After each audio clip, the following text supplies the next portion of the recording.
ఒక్కొక్క స్టూడెంట్ ఒక్కొక్క దాంట్లో ల్యాక్ అయి ఉంటాడు. అంటే యాహ్! ఒక స్టూడెంట్ కెమిస్ట్రీలో స్ట్రాంగ్ ఉంటాడు. ఒక స్టూడెంట్ మ్యాథ్స్‌లో స్ట్రాంగ్ ఉంటాడు. బట్ కొంతమంది ఏంటంటే ఫిజిక్స్ వచ్చేప్పటికి కొంచెం వీక్‌గా ఉంటుంది. So correct. అలాంటప్పుడు ఎలాంటి మైండ్ సెట్‌తో he can get on to physics మీరు ప్లాన్ చేసుకున్నారు. ఫిజిక్స్‌లో మీకు మంచి మార్క్స్ రావాలి. ఒక more than 20 marks, more than 30 marks ఇలా మీరు ప్లాన్ చేసుకుంటే వెయిటేజ్‌ని సెగ్రిగేట్ చేసుకోండి. హై వెయిటేజ్ సబ్జెక్ట్స్‌ని ఫస్ట్ సెగ్రిగేట్ చేసుకోండి. సెగ్రిగేట్ చేసుకున్న తర్వాత అందులో important topics with high weightage అది సబ్జెక్ట్‌ని రిపీట్ చేయండి మ్యామ్. స్టూడెంట్స్‌కి ఎలా తెలుస్తుంది? సమ్ సబ్జెక్ట్‌కి హై వెయిటేజ్ ఉంది లేకపోతే ఈ సబ్జెక్ట్‌కి మా ప్రొడక్ట్‌లో ప్రతి సబ్జెక్ట్ స్టార్ట్ చేసే ముందు ఫ్యాకల్టీ ఆ సబ్జెక్ట్ యొక్క ఇంపార్టెన్స్‌ని ఎక్స్‌ప్లెయిన్ చేసాం ఫస్ట్. ఎస్. నా సబ్జెక్ట్ మోడర్న్ ఫిజిక్స్ నేను టీచ్ చేసింది.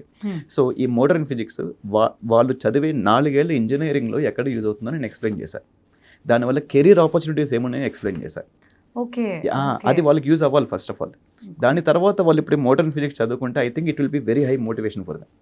వాళ్ళ మైండ్ సెట్ మారిపోతుంది. ది మోడర్న్ ఫిజిక్స్కి ఎంసెట్ పాయింట్ ఆఫ్ వ్యూ ఎంత వెయిటేజ్ ఉంది? ఒక 3 మార్క్స్ ఉంది, ఒక 5 మార్క్స్ ఉంది, ఒక 10 మార్క్స్ ఉంది. Okay, let us go for 10 marks. Okay, let us start the subject. ఇప్పుడు ఇన్ ఫర్దర్ వాళ్ళకి బీటెక్ లో అది ఎక్కడ యూజ్ అవుతుంది కరెక్ట్ అనేది వాళ్ళకి తెలిస్తే, తెలుసు. If you wanted to like అదే ఫీల్డ్ లో తను స్ట్రాంగ్ అవ్వాలనుకుంటే definitely concentrate on that sub field, right? Correct. అందుకే Exactly. ప్యాసివ్ లెర్నింగ్ కంటే యాక్టివ్ లెర్నింగ్ బెటర్ అనేది మా ఉద్దేశం మ్యామ్.